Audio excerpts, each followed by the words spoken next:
오늘날 시대를 우리는 세속화 시대라 그렇게 부릅니다. 세속화, 또 세속주의라고 하는 얘기를 듣습니다. 여기에 대한 여러 가지 학문적인 그런 해석이 필요합니다만은 우리가 좀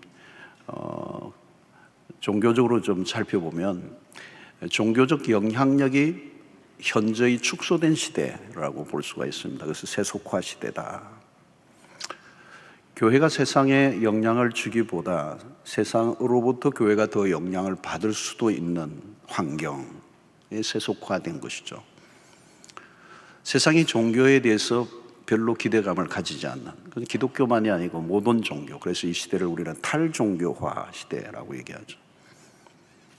어떻게 보면 세상과 교회의 구분이 별로 없어져 버린 것입니다.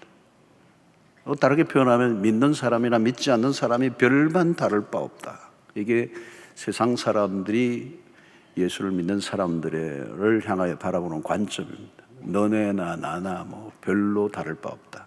이것이 문화 속에서도 다양한 영화나 드라마에서도 여러 가지 노골적으로 이렇게 퍼붓고 있는 조소들이죠. 신자인 우리가 우리 자신을 바라봐도 믿음을 떠나지는 않았어요. 그러나 믿음의 깊은 세계 안에 빠졌다고 얘기도 할 수 없는, 그리고 믿음이 있다고는 하지만 믿음이 없는 것과 별반 다를 바 없는 상태 속에서 살아가는 신자들이 늘어가는 시대를 가리켜서 우리는 세속화가 심해졌다 이렇게 얘기하는 거예요. 예수님의 시대도 이런 세속화된 종교인들이 있었습니다. 예수님 시대도 바로 사두개인들입니다. 오늘 본문에 나오는 내용들이죠. 이 사두개인들은 누구인가 하면 당시에는 친로마적입니다. 로마의 지배 아래에 있었기 때문에 친로마적이었단 말은 그 시대의 엘리트 계층을 형성하고 부를 가지고 있고 또 사회적 영향력을 갖고 있었던 사람입니다. 바리새인에 비해서는 굉장히 수적으로는 적었지만 굉장히 영향력을 가지고 있었던 사람입니다. 이들은 구약 성경의 많은 부분을 거부하고 모세의 오경만을 믿었습니다. 천국이나 지옥 등과 같은 사후의 세계를 믿지 않았고 천사나 영의 세계를 부정했습니다. 이런 이유로 인해서 이들은 바리새인들과 굉장히 좋지 않은 관계 속에 있었죠. 이들은 철저히 현실주의자들이었고 합리주의자들이고 어떻게 보면 유물론자들입니다. 물질주의적인 사람들이에요. 당연히 당시의 사회 기득권 유지의 혈안이 되어 있었던 사람들입니다. 이들은 바리새인들과 마찬가지로 예수의 사역이나 가르침들이 자신들의 위치를 흔들어 놓는다고 생각하고 예수를 재건한 일에 총력을 기울였습니다. 그래서 바리새인과 사두개인들은 서로는 쌍극이었는데 예수를 죽이는 일에는 같이 힘을 합했던 이유는 자신들의 위치, 기득권을 흔들어 놓는다고 생각했기 때문입니다. 이 사두개인이 예수님께 와서 질문을 던졌습니다. 24절로 28절의 말씀이죠. 선생님이요, 모세가 일렀을 때 사람이 만일 자식이 없이 죽으면 그 동생이 그 아내에게 장가들어 형을 위하여 상속자를 세울지니라 하였나이다. 우리 중에 7형제가 있었는데 마지가 장가들었다가 죽어 상속자가 없으므로 그 아내를 그 동생에게 물려주고 그 둘째와 셋째로 7째까지 그렇게 하다가 최후에 그 여자도 죽었나이다. 그런즉 그들이 다 그를 취하였으니 부활 때에 7 중에 누구의 아내가 되리까? 밥 먹으면서 할 일이 없는 사람들이 이런 얘기를 해요. 사두개인들은 모세의 글에 있는 내용을 길게 인용을 했습니다. 내용이 좀 길어 보이지만 복잡할 것 없고 간단하게 예수님이 정리를 해 주시죠. 이스라엘 백성들은 후손 두는 것을 중요하게 여겼습니다. 그래서 후사를 두지 않으려고 하는 것은 공동체 안에서 심각한 죄로 다루었습니다. 후사가 없다는 말은 이스라엘의 대를 끊는 것이기 때문에 이스라엘의 공동체를 이루어가는 일에 있어서 이 후사를 두는 것은 매우 중요하다. 후사를 두는 일에 대해서 모세의 글을 사두개인들이 인용하고 있습니다. 그러나 실제로 이 말씀은 부활에 초점을 둔 것이 아니라 후사를 두는 것에 대한 원리를 가르쳐주기 위한 기록이었습니다. 그런데 사두개인들은 이 본문을 부활이 없다고 하는 자신들의 주장을 합리화시키기 위하여 이 구절을, 이 이야기를, 모세의 글을 오용하고 있습니다. 불순한 의도를 가지고 성경을 오용하고 있는 것입니다. 그래서 예수님에게 성경의 진짜 내용을 알고 싶어서 질문한 것이 아니고 이 구절을 이용하여 예수를 책잡기 위하였어. 자, 이때 예수님이 30절에 어떻게 답변하십니까? 부활 때는 장가도 아니가고 시집도 아니가고 하늘에 있는 천사들과 같으니라. 이 구절에 대해서 해석이 굉장히 많이 필요하지만 오늘 본문 속에서 시간이 없기 때문에 건너가고요. 주님은 부활 시에 일어날 일들에 대해서 말씀하셨습니다. 사두개인들의 질문은 전적으로 이 세상의 관점에서 영적인 세계, 하늘의 세계를 지금 해석하고 있는 것이죠. 이게 해석이 안 되는 것입니다. 자, 예수님은 이 사두개인들의 문제가 무엇인지를 이제 알려주시죠. 29절에 예수께서 이르시되 대답하여 이르시되 너희가 성경도 하나님의 능력도 알지 못하는 거로 오해하였도다. 주님이 지적하신 것은 그들의 무지입니다. 어떤 무지죠? 성경의 무지. 성경을 알긴 알되 잘못 오해하고 있었습니다. 여기서 오해한다는 이 말의 헬라 원문으로 보면 길을 잃었다는 의미가 있어요. 하나님의 말씀을 오해하면 길을 잃는 것입니다. 모세의 글을 인용하고는 있지만 그것은 부활에 관한 것이 아닙니다. 여러분, 성경을 인용한다고 모두가 진리를 말하는 것은 아닙니다. 우리도 이런 오류에 얼마든지 빠질 수 있습니다. 특히 자기중심적 시대에서 성경은 매우 위험한 책입니다. 자신이 주장하고 싶은 논리를 위해 성경을 마구잡이로 끌고 와서 이용하려고 하는 움직임.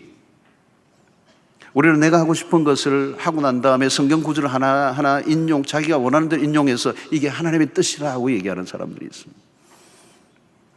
자신의 목적을 위해서 성경을 이용하는 것이죠. 그래서 인간의 이기심이 성경을 읽을 때도 드러납니다. 우리는 성경을 읽다가 줄을 끊을 때가 있죠. 줄을 끊는 거. 여러분 집에 오늘 들어가셔서 줄 끈 것만 따로 한번 읽어보시기 바랍니다. 어떤 구절들인지. 설교를 들을 때도 마찬가지입니다.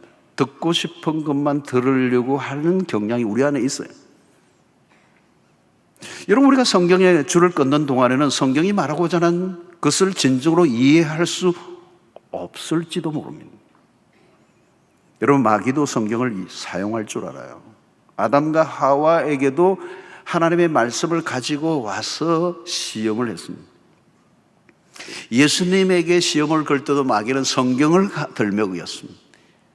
이단도 성경을 사용하면서 진리라고 주장을 합니다. 성경을 읽을 때 우리는 조심해야 합니다. 우리는 우리 자신도 모르게 자기 자신에게 집중해요. 그래서 나 중심으로 성경을 대하려고 하는 위험성이 늘 도사리고 있습니다. 여러분, 성경을 들여다보면 성경은 뭐로 가득 차 있으면 기적으로 가득 차 있습니다. 기적을 빼면 성경이 될 수가 없어요. 여러분, 성경 안에서 기적이 일어났던 걸 다 빼버리면 이 성경은 덩그러니 뭘로 남는 거예요? 그냥 책이에요. 일반 책, 베스트셀러, 인문학적인 책, 철학적인 책, 사상적인 책.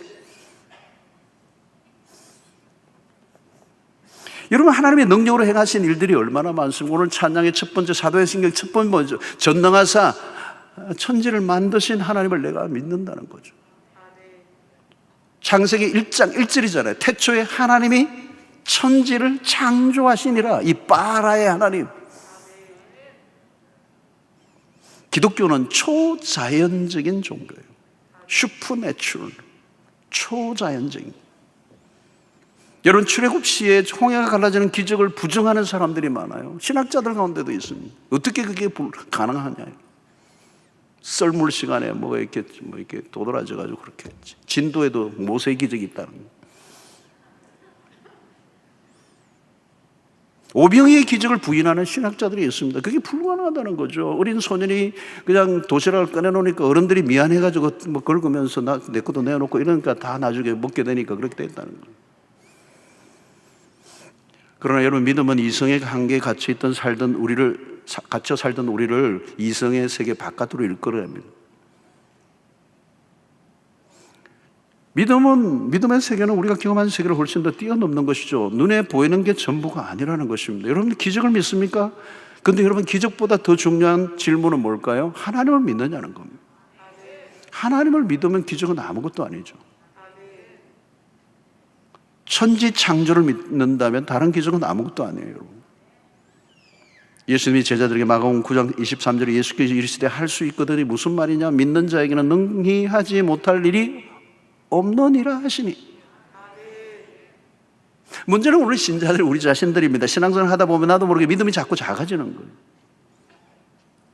현실과 성경의 세계를 떼어 해석하는 거예요. 성경의 하나님과 현실 속에서의 하나님은 다른 분으로 여기는 거예요. 현실의 거대한 벽 앞에서 성경을 축소 해석하려고 하는 경향이 있습니다. 현실 속에서 하나님은 존재하지 않거나 존재한다 할지라도 아주 미미한 존재에 불과하다. 그래서 신앙과 삶의 괴리 현상이 점점 더 벌어지는 거예요. 이것이 바로 신앙의 세속화라는 거예요. 여러분, 우리가 드리는 예배 속에서 초월에 계시는 하나님을 직접적으로 만나는 경험을 하지 않는다면 예배도 세속의 일부가 될 수가 있습니다. 그저 우리의 만족으로 끝나는, 우리의 감정적 만족으로 끝나는. 그러므로 여러분, 우리의 믿음을 반복적으로 점검해 보아야 합니다. 하나님이 하시면 무슨 일이라도 일어날 수 있음을 우리가 믿고 있는가를 확인해야 돼요.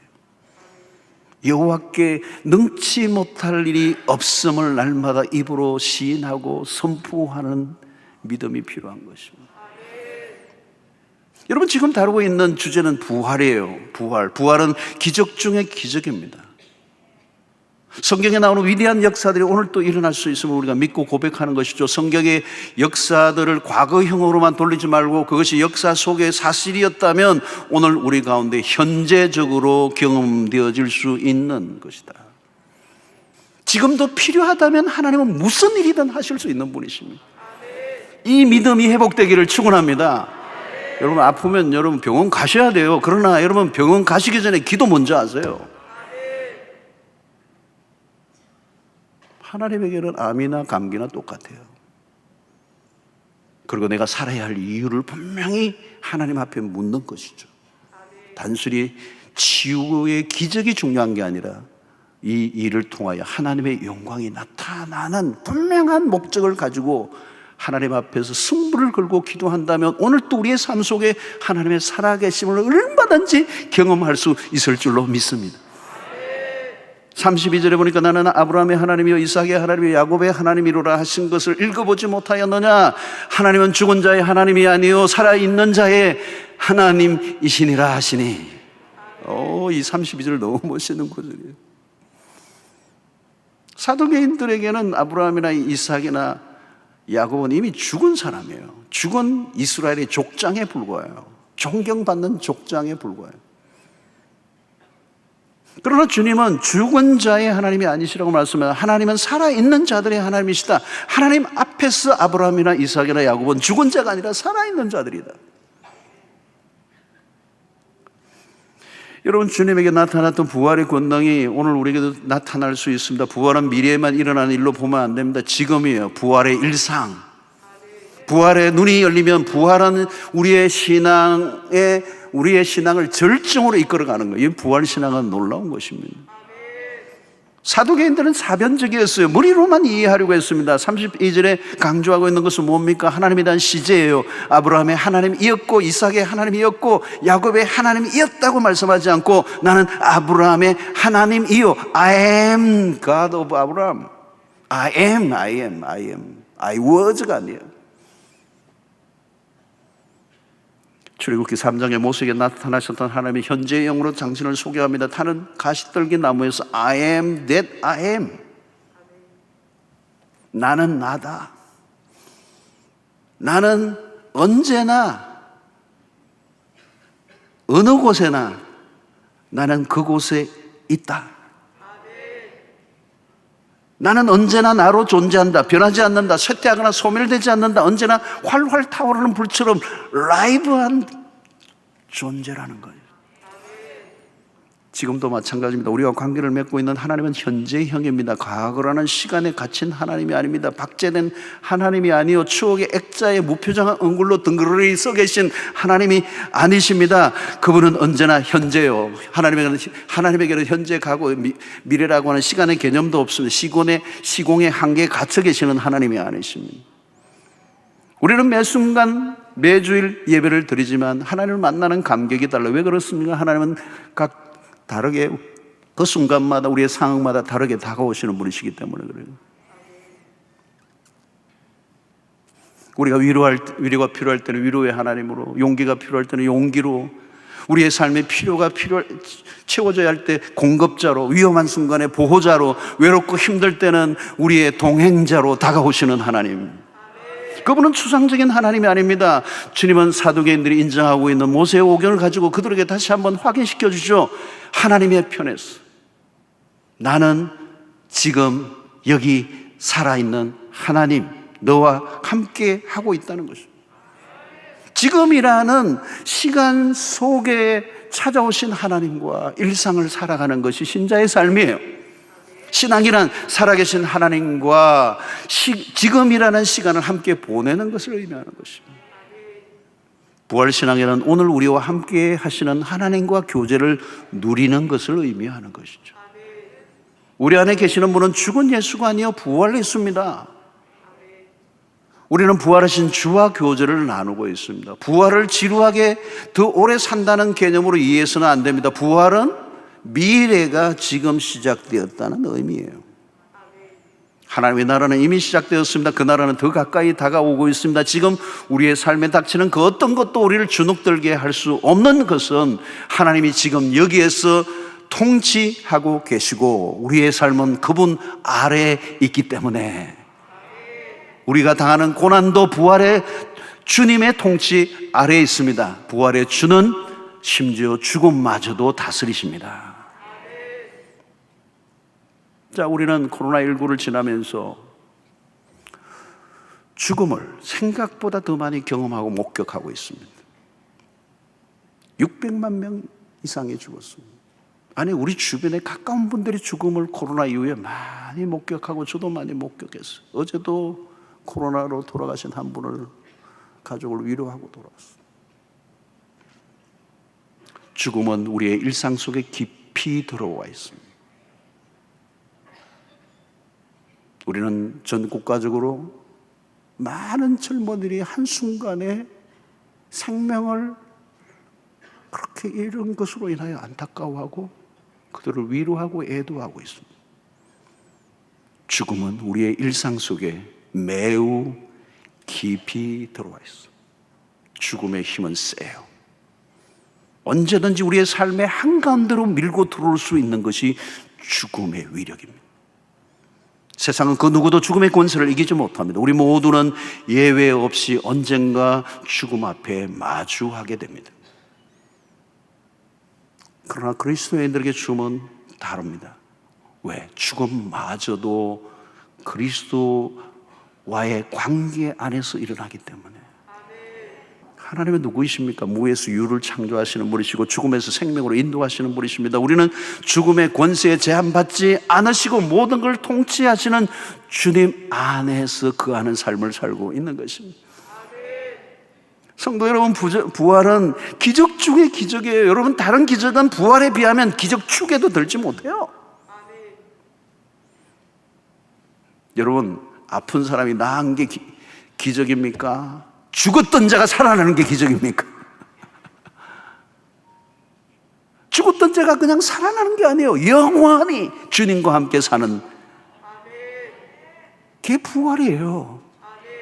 죽어도 다시 살겠고 그냥 암에서 나아도요 또 암 걸리더라고요. 암에서 나았는데요 또 죽더라고요. 우리의 신앙의 핵심은 살아계신 하나님과의 일상이에요. 죽은 하나님, 추억하는 하나님, 기념으로만 만나는 하나님이 아닙니다. 부활신앙은 우리를 생동감이 넘치게 하고 활력이 넘치게 하고 생기가 돋게 하고. 오늘 사두개인들은 매우 사변적이고 관념적인 신을 믿고 있는 거죠. 그러니까 이렇게 워드플레이를 하고 이런 이야기를 가지고 자기들의 논리를 합리화시키기 위해서 엉티로 성경을 해석하고 있는 이들을 보면 얼마나 한심합니까? 여러분, 사변적이나 관념적인 신을 믿고 있다면 죽음의 권세가 창궐하는 세상에서 여러분 결탄코 이겨낼 수 없습니다. 부활신앙이 없다면 세상의 왕은 죽음입니다. 부활신앙은 애매모호한 신학이 아닙니다. 살아계신 하나님은 오늘 우리의 죽고 사는 권세를 쥐고 계시는 분이시고 우리는 그 하나님으로부터 오늘도 살 힘을 공급받습니다. 매일 매 순간 살아갈 에너지도 그분으로부터 주어집니다. 성령은 부활의 영이십니다. 우리를 다시 살리시는 영이십니다. 하나님은 생명의 주인이십니다. 아브라함의 하나님, 이삭의 하나님, 야곱의 하나님을 나의 하나님으로 고백할 수 있게 되기를 바랍니다. 그 순간 우리의 삶은 아브라함의 이야기의 연장이 될 것입니다. 하나님과 함께 살아가는 일상에서 일어난 사건은 기대감이 있어요. 성도 여러분, 혹시 신앙생활을 하다가 나도 모르게 무료해지고 뭔가 무덤덤해지고 핏기 없는, 그저 의미 없는 반복을 하고 있지는 않습니까? 우리의 믿음을 점검해 볼 수 있기 바랍니다. 나도 모르게 하나님이라는 존재에 대한 기대감이 줄어들고 있지는 않습니까? 상투적인 종교 용의를 남발하고는 있지만 그 의미가 무엇인지를 전혀 알지 못한 채 신앙이 해전 목마처럼 돌고 돌지는 않습니까? 간증은 남의 얘기로만 들리고 결국 세속화된 신자로 덩그러니 남는 것이죠. 재미없는 일이에요. 재미없는 일이에요. 죽음에서 생명으로 창조하는 능력을 가지신 하나님 안에서 살아간다는 것. 하나님은 죽은 자의 하나님이 아니라 살아있는 자의 하나님이시라는 것. 죽은 자를 살리시는 하나님의 능력이 우리 삶을 다스리고 있다는 사실을 믿는다면 이 세속화가 짙어진 세상 안에서 우리도 모르게 활기를 잃어가는 신앙의 회복을 경험하는 역사가 있게 될 줄로 믿습니다. 여러분, 신앙생활을 처음 시작했을 때를 기억해 보세요. 처음 시작을 했을 때 기억해 보세요. 아마 복음을 제대로 경험했다면 여러분들의 가슴 불타올랐을 거예요. 심장이 얼마나 뜨겁게 박동하는지를 느꼈을 거예요. 피부든 예수 그리스도의 십자가의 복음의 얘기를 들으면 가슴이 뛰었고 찬송가 하나만 불러도 눈물이 흐르고 내 영혼을 감동하는, 사로잡는 그 은혜에 머물러 있었던 적이 얼마나 있었습니까?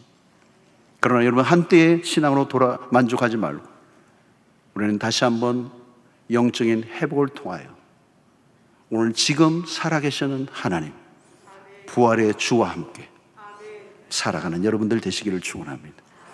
아브라함의 하나님 나의 하나님, 이삭의 하나님 나의 하나님, 야곱의 하나님 나의 하나님으로 고백하세요.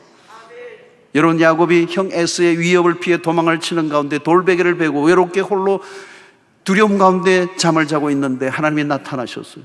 창세기 28장 15절에 보니까 내가 너와 함께 있어. 내가 어디로 가든지 너를 지키며 너를 이끌어 이 땅으로 돌아오게 할지라. 내가 내게 허락한 것을 다 이루기까지 너를 떠나지 아니하리라. 야곱은 홀로 자기가 있다고 생각했습니다. 부모님을 떠나 도피극을 하며 황급하게 떠나왔던, 그래서 홀로 돌베개를 차디찬 돌베개를 베고 자고 있는데 하나님이 찾아오시고 내가 너와 함께 하겠다. 너가 어디로 가든지 내가 너를 지키겠다. 너를 이끌어 이 땅으로 돌아오게 하겠다. 내가 허락한 것을 다 이룰 때까지 난 너를 떠나지 않을 거야. 임마누엘 하나님. 야곱이 잠이 깼어요. 잠이 깨니까 여호와께서 과연 여기 계시거늘 내가 알지 못하였도다. 하나님은 이미 그와 함께하고 계셨어요. 성도 여러분, 하나님은 멀리 계시는 분이 아니에요. 지금 이곳에서 살아계시는 그 하나님은 능력의 하나님, 기적의 하나님이십니다. 매 순간 우리와 함께 하시는 하나님입니다. 그 하나님과 함께 동행하는 여러분들 되시고, 아무리 망가진 세상 속에 소망을 잃어버릴 수밖에 없는 환경 가운데 있다 할지라도 살아계신 하나님과 일상을 살아가므로 살아계신 하나님과 함께 살아가는 그 삶의 여정이 얼마나 흥분된 것인가를, 얼마나 기대에 찬 삶인가를, 얼마나 우리의 가슴을 들뜨게 하는가를, 익사이팅한 경험들을 하는 은혜가 있게 되기를 주의 이름으로 축원합니다.